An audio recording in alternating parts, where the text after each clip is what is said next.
this 1986 camper, and this was actually my first van that I ever bought. It was in like 1999, and I'm joined today by my friend Curt, who is the Loco Experience podcaster. And a brief intro on my Loco Experience is Fort Collins' local premier podcaster, and we get really great content from it. And actually doing the mayoral candidates, which is the only gentleman in town doing mayoral candidates. So much series one of the set. Yeah, so why don't you take a second and tell us a little bit about Loco? Sure, I guess the Local Experience podcast is an offshoot of Local That, which you've been a part of here multiple times, and that's a peer advisory organization. And the Local Experience is a passion project, ultimately with 231 released episodes of up to 201 conversation with inspiring anecdotes. Yeah, yeah, well, yeah, I do need to remake the visit. I'm sure there's some stuff in there that's missed out. But yeah, but Kurt and I have been friends for a long time and colleagues for a long time. Kurt was my original banker when we started off, which is a story in itself, but we're not going to tell it today. Today we're going to talk about this 86 Volkswagen camper van. And so originally owned, I'm the third owner, and the van itself was originally owned by a gentleman in Colorado Springs in the Air Force. And by and large, I would say that those vehicles, traditionally, we've had lots of customers through that Air Force base in Colorado Springs, and they're pretty meticulous about their cars, and that guy took really good care of this thing. I got one with 135,000 miles on it, and I'm looking at this there. It's West Valley work. But yeah, West Valley is actually the upfitter that turned the Volkswagen camper van into a Volkswagen Vanagon into a camper.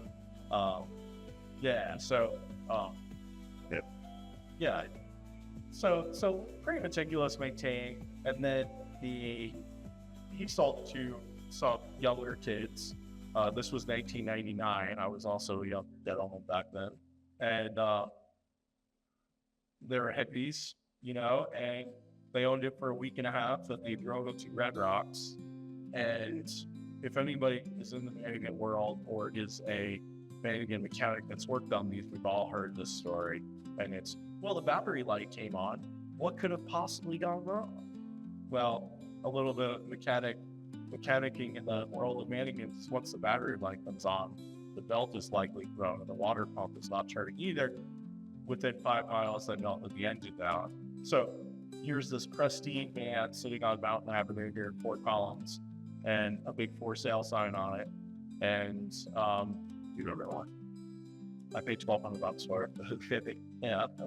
Which in those days was kind of stumble on market. Yeah, exactly. You know, the marketplace. I mean, but still a fun band to buy. And at the time, I was working at another repair shop. Yeah. And had the opportunity to buy this van. So let's talk about, like, did you dig right into it, make it work in the month, or as far as power plant, but or they kept part of it. So, as many people in this world know, these things can turn into projects. And as we sit here and talk about this van, and it's year number 26. Yeah. Instead of all the colors. Well, I removed the picture. So, I think it's called Project Mayhem.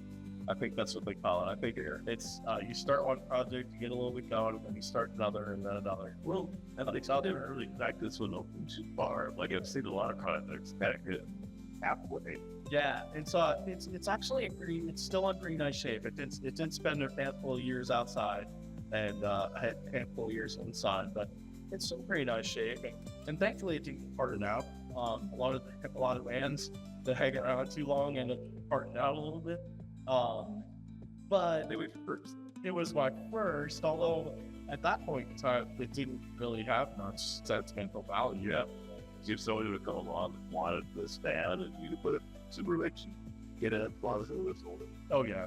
Yeah. That's their type of profession. Up until like, I don't let you But and then the stout started to kick in, and I don't know, I probably owned, I know about my thing, right? So I suppose it's appropriate to keep the original on, and it is a nice condition, so we will, continue to honor it and use it, enjoy it.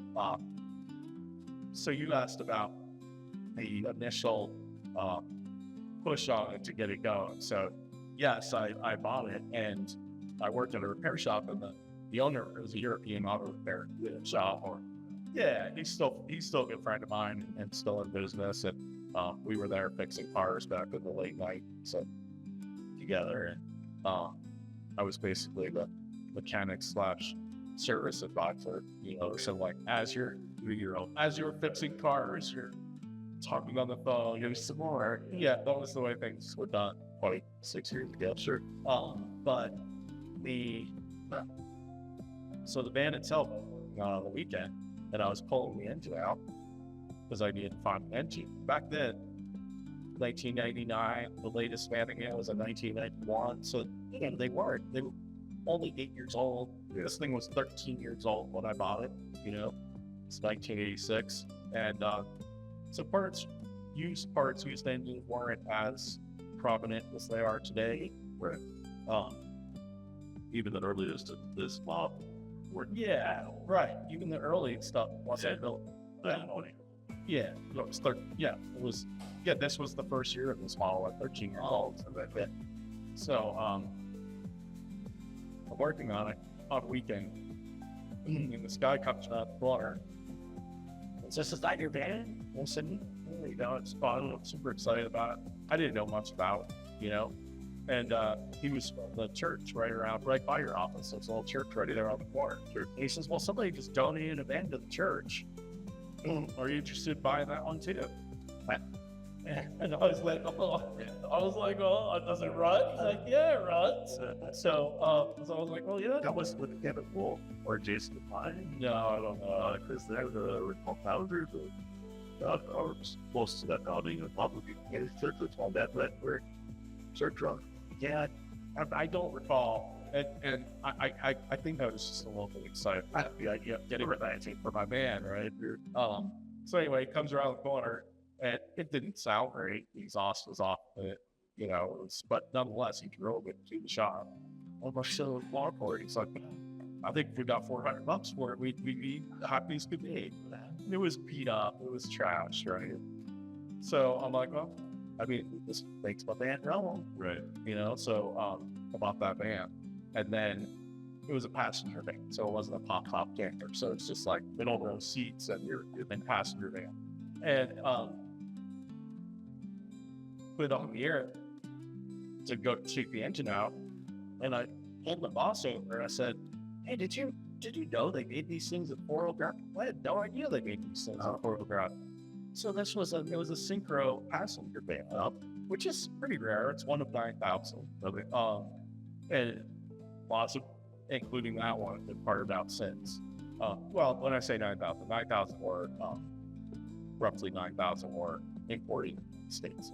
Worldwide, According to user, to Costa Rica. Right. But stateside, there was about 9,000, and this was one of the 9,000. So then it was like, well, now I gotta make my camper 4-wheel drive, right? So I started to cut all the 4-wheel drive stuff out from underneath this passenger van and put all the 4-wheel drive stuff in this van. So this van originally started as a 2-wheel drive automatic camper, and then used that as a donor, to make it into a synchro 4-wheel drive camper, which the gas right there behind me, that's a 2-wheel drive gas tank. Eventually, the 4-wheel drive gas tank will be mounted back in the lower corner. But anyway, that's where the project kind of stalled. We got the suspension underneath it, and then I don't know, another 25 cars came around and got busy working. Well, you were weren't you? When you buy other than you ended up turning into your personal camper. Yeah, I'm down here. I just used to rotate. I would just kind of rotate through them, right? And then to your point, when somebody says, "Hey, do you want to sell that?" Yeah, I guess I will. And this one, for whatever reason, just always kind of stuck around.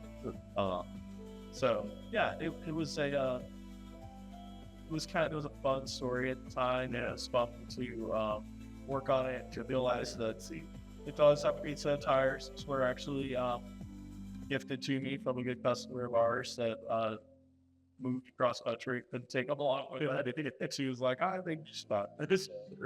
Yeah. So, are you gonna go like special power one?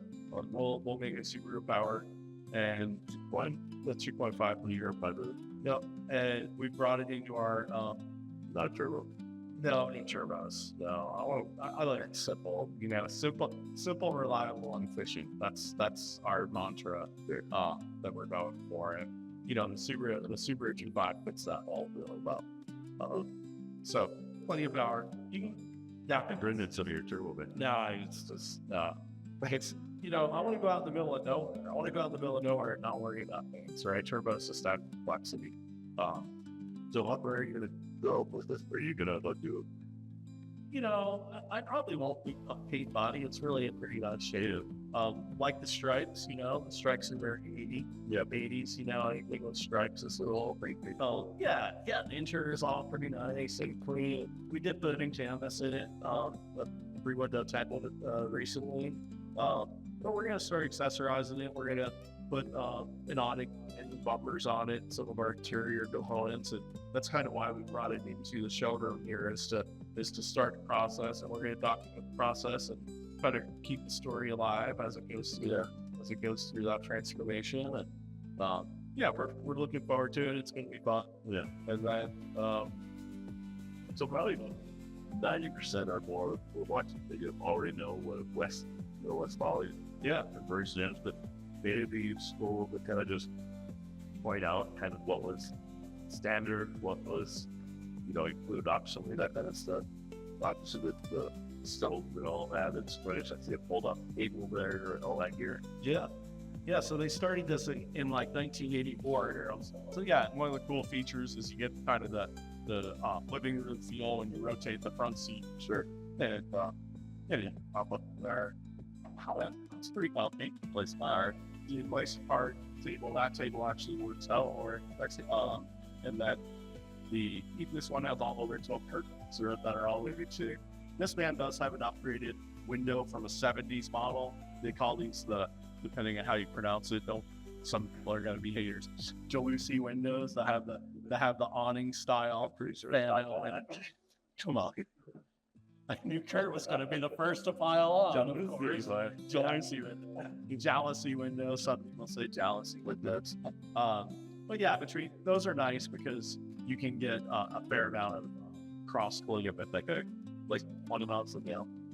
Yeah, with the Subaru motor in it, they get about 19 miles a gallon, maybe 20 if you're cruising the countryside. Not a bit better. It's a little better. I would say it's probably 5 to 10% better, 8% better.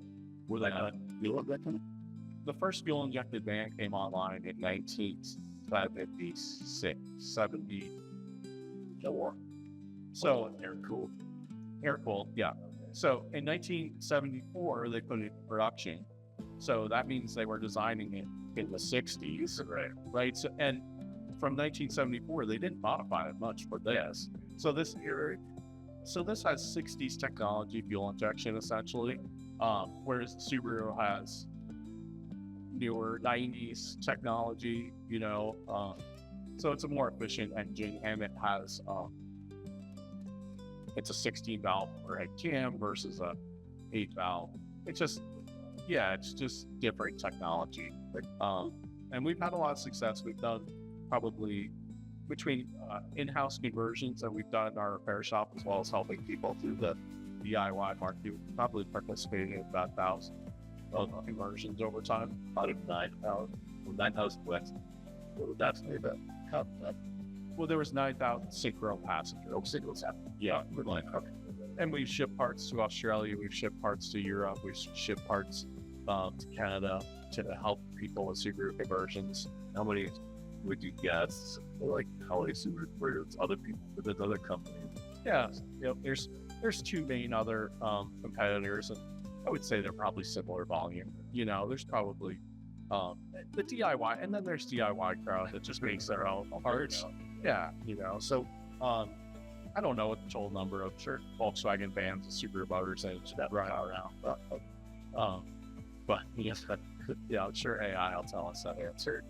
So that looks like a vent up there. Yep. So it has a little skylight. Actually, that's one of our new products we're gonna get ready to release. Is we're making for the stock Vanagon skylight, putting it in a Westphalia. We're gonna make an adapter plate so you can put a traditional RV max air fan placement, and you can have a ceiling fan essentially in your van, which creates a lot of draft, or you can pull all the cool air in at night. And so that's a product that we're currently in process of. I've nowhere to the stagnant night when it's just hot and it's 65 outside and you just can't got the old doors and windows open and the air just kind of stagnant. Yeah, it's just not breeze to get it all through, right? So we're gonna start the transformation of this van, and we're excited about it. And we're gonna clean it up and hopefully get to camping in it. I don't know. We don't really necessarily have a deadline, and thankfully there's other vans to camp in it. But we like to make it out to shows that Van Cafe likes to. So you're here, folks. Mike's promising this van will be out in the field next summer camping at some of the stuff. I was gonna kind of shoot for like January of 2027. It's right by the London Bridge, and that's a fun one. That's a fun start in the year for the kind of show season. It's in January. You can kind of start the circuit there. Well, your polo drives, you can figure out how to get down there, bro. Yeah, you can get through the mountains, and that is part of the challenge, is going through the Colorado mountains in January to get there. You definitely see storms. And then the dream would be then to stay down south and go into Baja in February or March from Arizona, from Southern California. Well, I recommend a couple of local shakedown tours first. I know you're in. Yeah, so that's what AAA is for, right? Like everybody should have AAA. Make sure you have that AAA. Yeah, it's with 25-year-old part. Yeah. The funny part is AAA, I mean, they do lots of different advertising, but they've actually used Volkswagen vans in their advertising.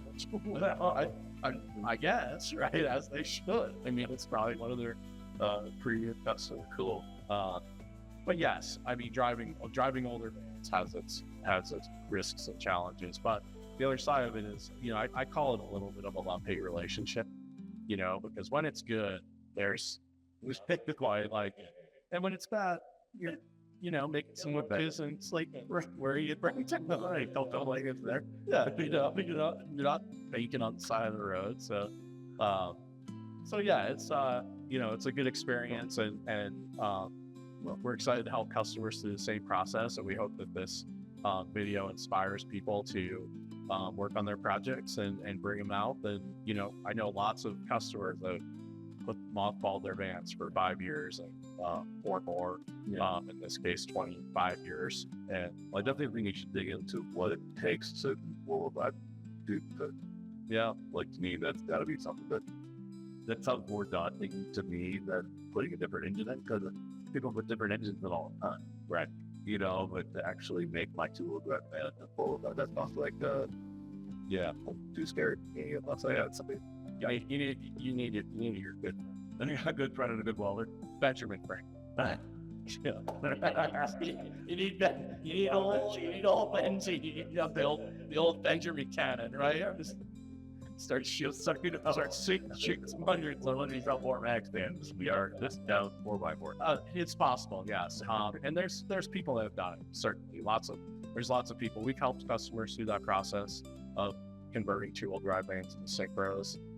It's actually, in the grand scheme of auto repair and rebuilding things, it's pretty straightforward. It's not all nuts and bolts, but there's a little welding involved. But the chassis and platforms are very, very close and identical. Anything else we should touch on while we're doing? No, but I think I've just asked our community and our customers follow along, and we'll get Curt in for some guest visits through the process. And if you're northern Colorado, go for the Local Experience podcast and the best of no-co balloting going on. Yep. Yep. September 1st. Yep. We want to see. There's competition in the best of Fort Collins podcasting. Apparently, Yeah, I've spawned most of my competition. Like they came on my show before they ever thought about the podcast, which is cool. Yeah. I think that's great. Yep. A little bit like Joe Rogan. He was sort of kind of aspiring to be Joe. But yeah, we'll see how many series it takes, but we're definitely gonna follow along, and we're super grateful for our team to take the time to help us put this together, and we're super grateful for our community to watch and enjoy, and we're super grateful for the business as well. So I go and get our yeah, thank you, and I appreciate your friendship and your participation.